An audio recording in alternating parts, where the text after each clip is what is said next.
Hello and welcome back, guys. Today we'll be diving into the action and thriller franchise titled John Wick, Chapter 3. Without further ado, make sure to sit back and relax, because I promise you this is going to be an epic one. John Wick and his dog dashes through the busy streets of New York City on a desperate night. John, injured and with only an hour left before being declared excommunicado, in an alley John encounters the TikTok man, a spy for the Bowery King. With limited time left, he then hops into a taxi, but traffic delays him. With merely 20 minutes remaining, John decides to continue his journey on foot. Before leaving the taxi, he hands the driver a gold coin to ensure his dog is safely delivered to the Continental Hotel. Showcasing his trust in the hotel's sanctuary, John Wick visits a public library, demanding for a specific type of book. Discovering a secret compartment within a book that holds personal items like coins, a marker, and a photo of his late wife, which he reverently kisses. His solitude is interrupted by Ernest, a formidable adversary who confronts. However, despite John's claim that his grace period hasn't expired,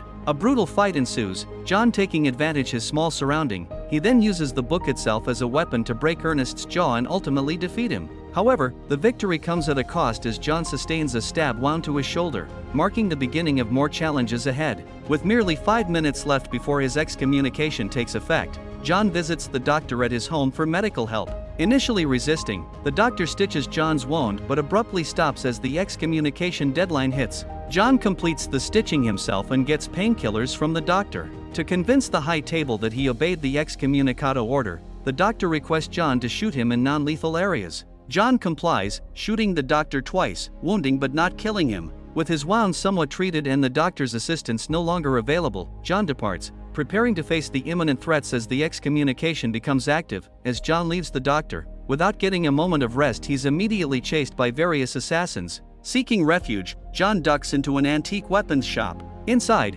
using his expertise, he quickly assembles a functional revolver from antique parts but only manages to fire one shot. As more attackers close in, John switches to using antique knives, engaging in a brutal and intense fight. He skillfully uses the shop's historical weapons to fend off and kill his assailants, displaying his lethal combat skills. Victorious but battered, he steps out into the streets only find himself pursued by yet more assassins. He lets them into a nearby stable, where he smartly uses horses and their lethal kicks to exterminate several of his assailants. Mounting a horse, John rides through the streets, continuing his escape.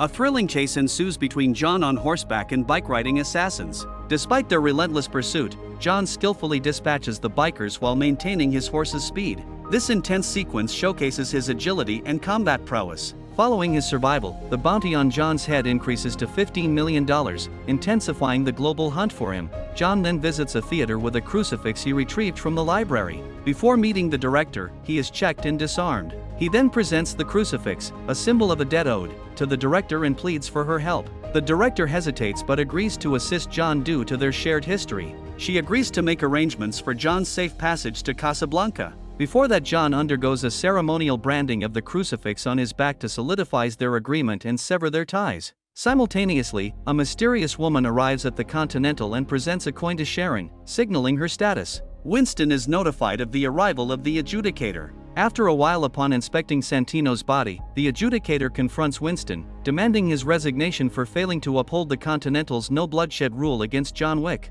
Representing the high table, she is tasked with punishing those who aided John. The adjudicator then visits the Bowery King, he dismissing his respect for John's excommunicado status and asserting the high table's authority. She orders him to relinquish his position and leave town due to his support of John. Defiant, the Bowery King asserts his immovability, declaring himself as the throne that cannot be dethroned. Meanwhile, John then arrives in Casablanca, seeking help and refuge. However, he immediately encounters hostility when he is attacked by 3 assassins. He manages to kill one of them and confronts the second, but their fight is interrupted by another man who stops the assassin from attacking John. He declares that the hotel manager has granted John amnesty, not pleased by the development. An assassin attempts to strike John but killed instead. The man then escorts John to the Casablanca branch of the Continental Hotel. Inside, John notices photographs of a woman and her daughter, piquing his curiosity.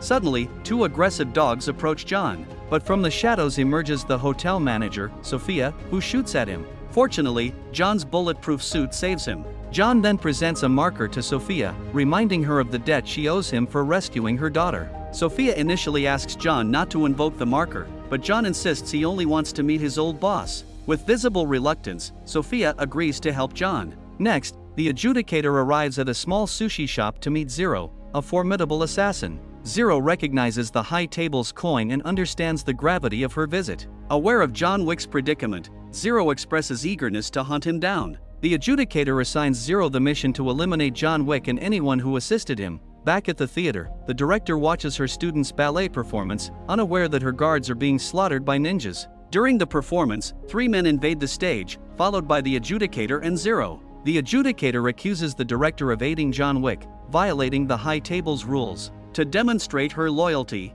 the director agrees to a painful penance. Zero runs his blade through both of her hands, leaving her alive but in agony. Meanwhile, Sophia prepares for a confrontation by equipping herself and her dogs with weaponry. Despite John's assurance that he only wants to negotiate with her former boss, she remains doubtful. They visit Sophia's old boss, Barada. John asks Barada about the whereabouts of the Elder, who sits above the high table. Barada explains that the Elder cannot be found unless he wishes to be found. He suggests John should travel into the desert toward the stars until he is on the brink of death, and then the Elder might reveal himself. He can only be found if he wishes to be found. After which, before John and Sophia leave, Barada demands a tribute, one of Sophia's dogs, which she refuses, and in anger, Barada shoots one of her dogs. To his surprise, the dog's bulletproof vest saves it. Enraged, Sophia shoots Barada, initiating a battle with his guards. One of Sophia's dogs leaps into action, attacking the enemies. After all the guards are eliminated, Sophia delivers another shot to Barada's leg.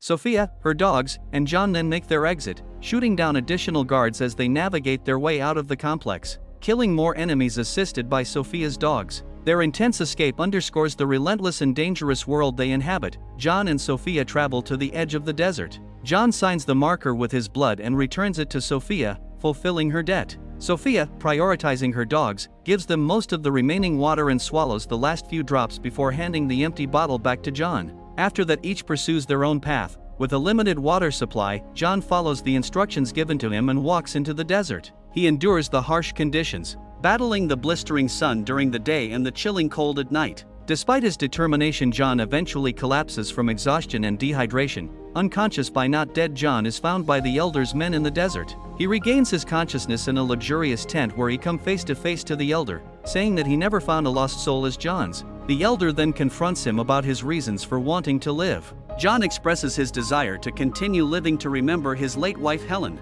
The Elder offers John a choice: perish in the desert or continue his life as a boogeyman by pledging to kill Winston. However, John cannot leave the underworld but would be able to reverse his excommunicado status by pledging loyalty to the high table. John severs his ring finger and offers his wedding ring to the Elder as a symbol of his commitment and loyalty. The Elder's men Zahir prepare John with a new outfit for his return to New York with the task at hand. As John arrives in New York, he is confronted by 2 assassins but is saved by ninjas who kill them and bring him before Zero, a skilled assassin. As they move towards each other, tension rises but is interrupted by a line of students. John uses this distraction to escape, brutally killing 2 more ninjas and procuring a bike. Zero and his team give chase with high speed and sword attacks. Using his skills, John manages to kill many henchmen while maintaining his speed. The chase continues until they crash near the Continental Hotel. Due to hotel strict rules, Zero fails kill John once he touches the hotel ground. Sharon then escorts John inside, followed by Zero, who expresses admiration for John, suggesting they are alike, firmly denying. John is then reunited with his dog and instructs it to sit. John meets Winston in a special glass room designed to reveal any hidden weapons that enemy holds. Winston knows John has been sent to kill him and admits he'd prefer to be killed by a friend rather than an enemy. However, he presents John a choice: follow the order and remain the boogeyman, or defy the high table and die as the man his wife, Helen, loved. The adjudicator arrives at the Continental and confronts Winston about stepping down, which he denies. She then inquires if John will to carry out his mission to kill Winston, and he also refuses. Due to such refusal, the adjudicator make a call to declare the Continental deconsecrated, meaning violence like killing will now be allowed in the hotel. Now both John and Winston are open target. A group of elite forces of the high table will be arriving soon. Due to upcoming danger, Winston reinstated John's privileges immediately. In the armory, John is briefed about the high table's upgraded armor. As a result, John loads himself with a more caliber ammunition. As the battle nears, John is accompanied by Sharon, while Winston stays in his safe room with John's dog. As the first wave of high table enforcers storms the Continental, John Wick and Sharon, along with some of the hotel staff, engage in fierce firefights with the attackers. As the battle intensifies, Jon realizes that the enforcer's body armor is highly resistant to bullets, which lead him to engage them at close quarter. Meanwhile, the adjudicator contacts Winston, questioning the longevity of his defense. Instead of replying, Winston ends the call prematurely. The initial wave of the high table enforcers kills all the staff, leaving only Jon and Sharon standing. Jon does his best with the limited impact his bullets are having. Getting up close and personal, after firing underneath their helmets, he manages to take out a decent number of assailants. Both he and Sharon then regroup in the armory. Sharon then equips Jon with an armor-piercing shotgun capable of breaching the enemy's formidable defenses. When the second wave of attackers descends upon the Continental, Jon and Sharon both expertly dispatch them, their new shotguns ripping through the high table's improved armor with ease. After eliminating several enemies with his pistol, Jon is immediately held at gunpoint by a henchman, only to saved by Zero. A chase ensues through the building, leading to a deadly duel in the glass room where Jon battles two nimble assassins, giving Jon a hard time and shattering glass everywhere. He ultimately defeats them using their own sword. As he takes the stairs, Zero poke him from behind the glass barrier. Jon is then ambushed by Zero's henchman, the shinobi, who plays with him. Despite being temporarily defeated, the shinobi help up and started to comment on his slowed reflexes and recent retirement. Shaking off his initial defeat, Jon uses his belt as a weapon, engaging in a deadly third round of combat. As the fight takes on, Jon uses non-traditional tactics like ear slaps and elbow strikes, eventually slamming one of the shinobis so powerful that shatters the glass floor beneath them. Despite their efforts, the shinobi are unable to recover, and Jon rises and takes farewell, leaving them behind as he continues his search for Zero. He finds Zero upstairs, and the intense fight immediately breaks through into a fierce swords duel. The fight evenly matches for some time, but Jon uses Zero's own disappearing trick against him.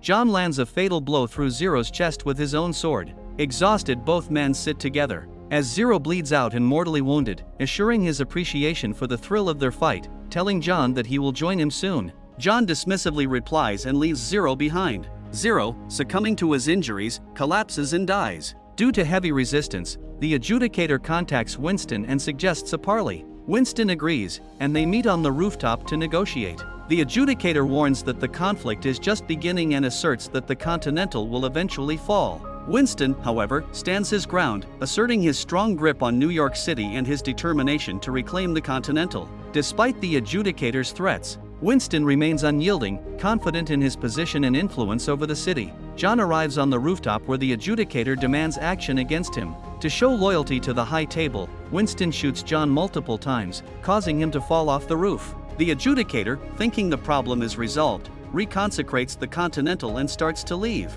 However, her relief is short-lived as she notices that Jon's body has vanished from the alley where he fell. She informs Winston, and they both realize that Jon is still alive. Winston, equally alarmed by the situation, they cannot afford a vengeful John Wick. He quietly utters Baba Yaga, acknowledging John Wick's formidable reputation and the danger he now represents. In an alleyway, the TikTok man maneuvers a cart carrying John Wick's battered body. Jon is dumped in front of the Bowery King, who sits wounded on a throne. The Bowery King speaks to the barely conscious Jon about betrayal and the foolish rules of the high table. Anger coursing through him, the Bowery King reveals his desire for revenge and asks Jon if he shares his sentiment. With all his remaining strength, Jon manages to lift his head and say one word: "Yeah." The end. If you enjoyed the video, please don't forget to like, share and subscribe. Feel free to comment for demanding your favorite movie to be explained.